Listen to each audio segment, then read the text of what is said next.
Abalewi 18 ku murongo wa 2 gushika wa 5 haravuga ngo Uhoraho abarira Mose ati barira Abisirayeli uti niwe Uhoraho Imana yanyu uti ntimuze mukore nk'ivyo abo mu gihugu ca Egiputa bakora hariya muvuye aho mwahora muba bariya mwahora mubamo, kandi ntimuze mukore nk'ivyo abo mu gihugu c'i Kanani bakora iyo mbajanye kuba. Ntimuze mukurikire amabwirizwa yabo, kandi uti ivyagezwe vyiwe azabe ari vyo mwitondera.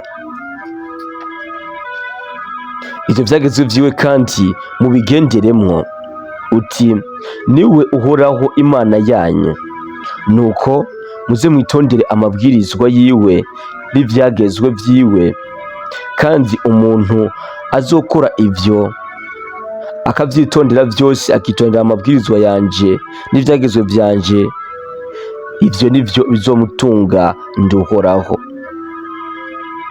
Aha ni muri ca gihe Abisirayeli bari bavuye muri Egiputa, Imana iriko irabavana muri Egiputa ibajanye i Kanani.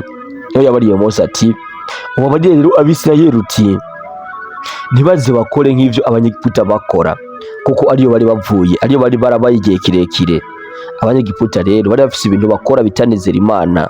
Yabari ati rero ntimuze mube nkabo, ngo nuko ariho mwahora muba ngo mufate ingeso zabo.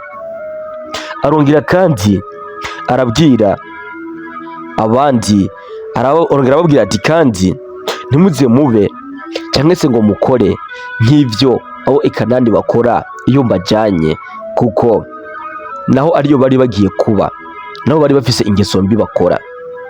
Ni kuvuga ko bari bafise ibintu bakora bitanezera Imana. Byumvikana yuko ibikorwa dukora, iyo dukoze ibikorwa bitanezera Imana, Imana ibitubona uko vyamera kose. Amaso y'Imana naco anyegezwa. Hari ibikorwa rero dukora twebwe ubwacu bituzana ku iherezo.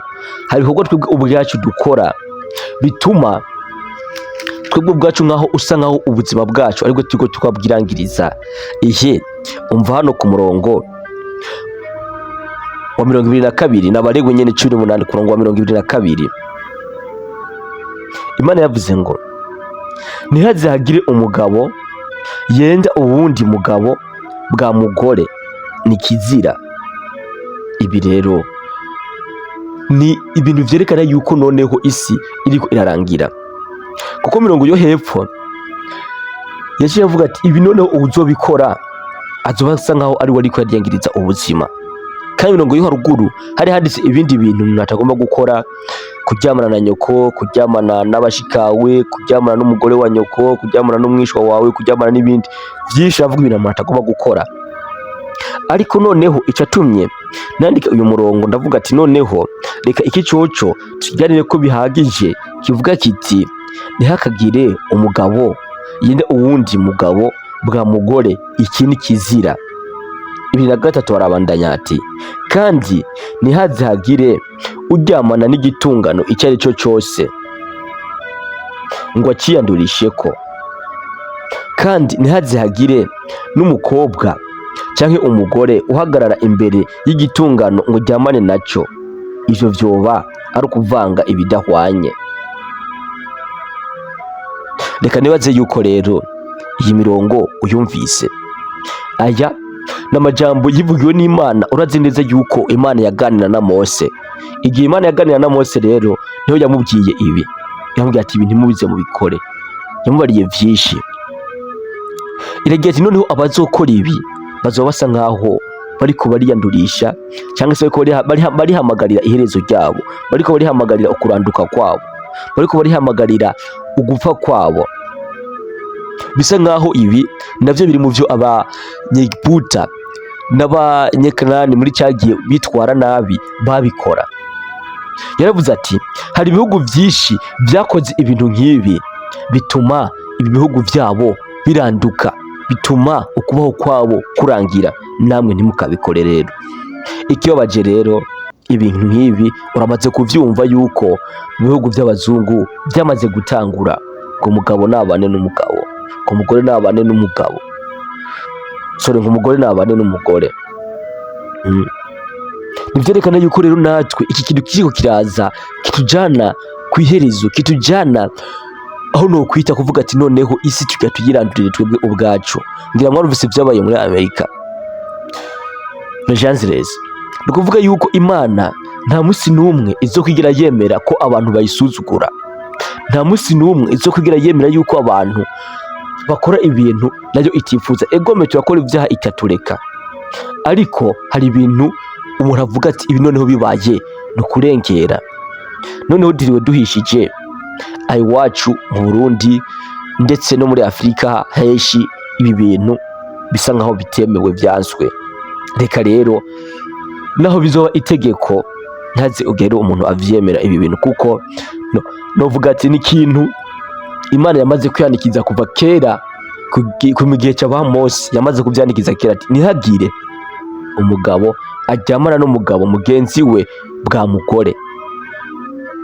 Ikintu kizira, ni ikintu kitabaho, ni ikintu novuga ati kuko icyo bita kuryamana ubundi ni kugira ngo si ibintu byo kwinezereza, nigeze kubivuga, ni ibintu biba kugira ngo habe icyo no kwita ko production, kugira ngo barondoke. Uryamanye n'umugabo mugenzi wawe atagitereka afise muca murondoka gute? Nivyo vya bindi nuko abantu n'ubundi bamaze kugira ibintu byo kwinezereza bisanzwe, ariko bijya Imana byo biremye nko kwinezereza, biremye kugira ngo abantu barondoke. Yaravuze kandi ngo ntiwambike ubusa mukaso, ntiwambike ubusa mushikawe, ntiwambike ubusa umugore wa mukaso, ntiwambike ubusa umwana wa so nubwo mudasangiye nyoko, n'ibindi vyinshi. Muri make umuntu urekuriye kwambika ubusa niba udashaka kwiyanduza n'umugore wawe wasinyanye ukavuga ati uyu n'umugore waje tugiye kubana, niwo muntu urekuriye kwambika ubusa wenyene. Ntukambike ubusa umubanyi, ntukambike ubusa umugore wa mugenzi wawe, kuko umugore wa mugenzi wawe nyene ubwo ubusa bwiwe n'ubwa mugenzi wawe si ubwawe. Wahoye usa nka wiyandurisha icyo no kwita kumuyandurisha ko, numva yavuze kumuyandurisha ko nyene nuko novuga ati nimba afise nk'ibintu by'ibigisogeso canke ibintu by'amakarande ushobora gusanga byagukwirikiye.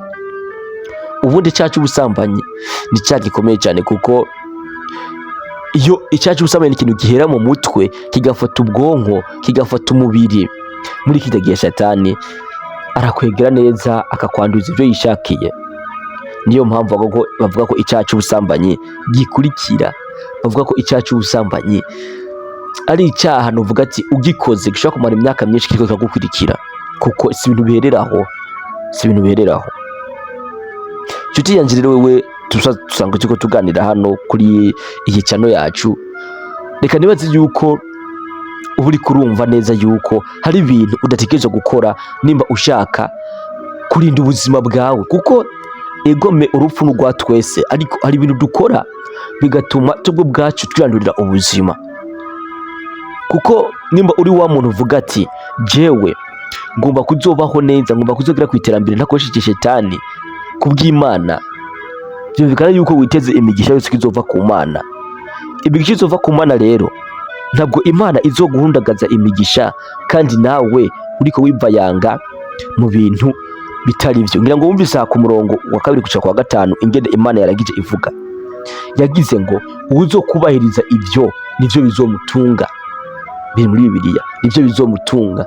Uzokubahiriza ibyagezwe byanje, akubahiriza amabwirizwa yanje, akareka kugenda gufata ingeso zaho agiye cyangwa avuye abona ingeso z'abandi bakora. Hari igihe ushobora gushika ahantu mu gihugu kanaka ukabona ibintu bakora ugasanga nawe bigombye gukora, kandi wewe usanze ufise ukundi kwemera. Ariko si mu gihugu gusa, hari igihe ushobora gusanga uri no mu bagenzi bafise iyindi mico, wenda bo bamaze kuvuga ati twebwe nta vy'Imana ngaho tuzokwigiramo amashetani turonka amafaranga, ariko wewe wamaze gufata ingingo yuko utacuja mu mashetani ko muri kubera ko uzi ingaruka zavyo, ugasanga noneho uciye ugomba kwifatanya nabo ngo kubajya bo kuba bikoze ngo kandi umenga birabereye, bakarakubwira ati ni vyiza biraryoha, kandi ukabona ko umenga biraryoha, ntukifatanye nabo rero, kuko Imana yaragije ivuga ngo uzokubahiriza ivyo amabwirizwa yanje, ivyagezwe vyanje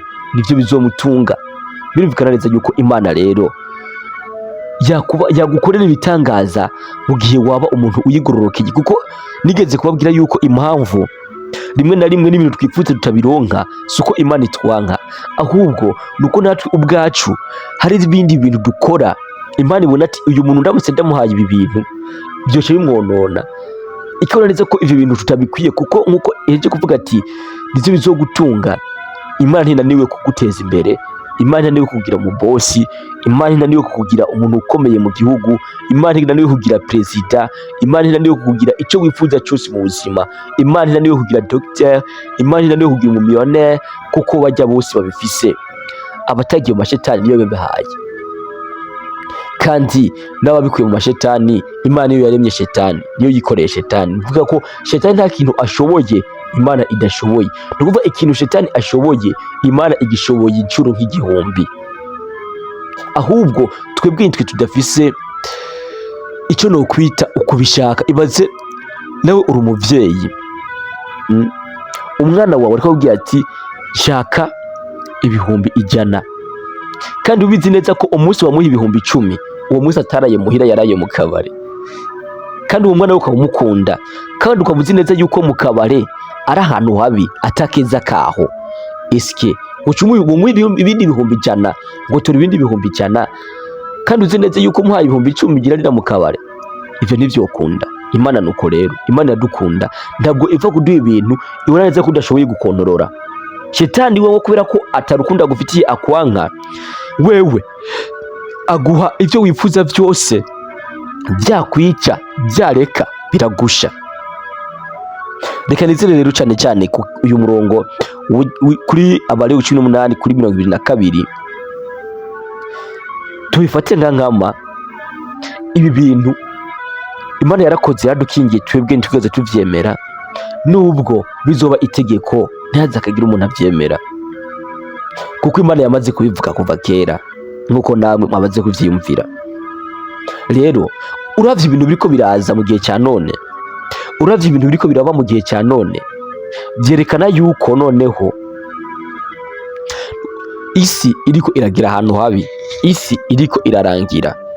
Ubundi ibi byari byo muri ya myaka ya kera cyane, abantu benshi bataramenya Imana, bataremera Imana, bataravuga yuko iyi Mana yacu ibaho, bataravuga yuko iyi Mana yo mu ijuru, basenga ibindi bintu by'ibigirwamana, ibibumbano, iki nivyo bintu byabaho. Ariko biratangaje ukuntu iki gihe atamuntu atazi yuko Imana ibaho yonyine ivyagiye mu ijuru, atamuntu atazi Bibiliya yakwiye hose, abantu bose twisomera Bibiliya. Ariko igitangaje ugasanga hariko hagaruka bya bintu byo mu gihe cya kera ngo abagabo nibaryamana. Iki kintu ni ikintu novuga ati gisa ngaho ari ikintu kibi cyane kiriko kirangiza isi. Nigeze kumva amakuru avuga ngo noneho ngo muri Amerika ngo bavumbuye ngo uburyo bwo gukora mu 2050 ngo bazokora ngo abasoda b'umubiri ngo badapfa, kugira ngo umuntu abe hadapfa. Kweri kubaho udapfa bimara iki? Kwimara yonyine ubwo yamaze kwivugira ati umuntu azopfa, kandi umwana w'Imana yarapfuye. None ibi ni ikintu Imana novuga ati yateguye kuva kera, urupfu cyane cyane. Novuga ati ibi ni ibintu byabaye nyuma y'uko Adamu na Eva bacumuye. Umubiri twahawe urabora, si umubiri tuzora mu gihe cyose.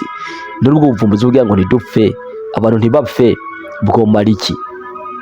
Sinibaza yuko rero ari ibintu ku bantu bizera Imana, ku bantu bavuga ati Imana mu buzima bwacu nicyo kintu cy'agaciro dufise. Sinibaza ko ari ibintu bokurikirana cyangwa se bavuga ngo ibi bintu ngo tuzogenda ngo turagwe ngo twikuze ngo abasoda b'umubiri, ngo badaho abasoda b'umubiri badapfa. Ivyo reka nibaze ko ata muntu azobikora, reka nibaze ko ata muntu yobikora. Noneho nshuti yanje rero, reka nibaze ko ikiganiro cy'uno munsi kiganiro gito, ariko ni ikiganiro novuga ati ngira akamaro ku buzima bwawe, ku buzima bwanje. Reka ndagushimire wowe wabanye nanje mu kiganiro. niba wakanze subscribe kugira ngo wame ubone ibiganiro nk'ibi buri munsi. Turagushimiye cyane, ariko kandi mutarabikora kandi subscribe kugira ngo wame ubone ibiganiro buri munsi nk'ibi bigushikira kandi biza bigufitiye akamaro, nanje bifitiye akamaro, kugira ngo biduhanure no guhanurana hano tukana ibintu byinshi, tukana ko byagufasha mu mutwe, mu mutima, mu mubiri, ndetse no mukija ku mufuko ku mafaranga. Hano rero nibutera kanda subscribe ushaka kuri kora sigara inyuma, kana subscribe rero twikomereze, ndaje tube tuganira ibindi biganiro.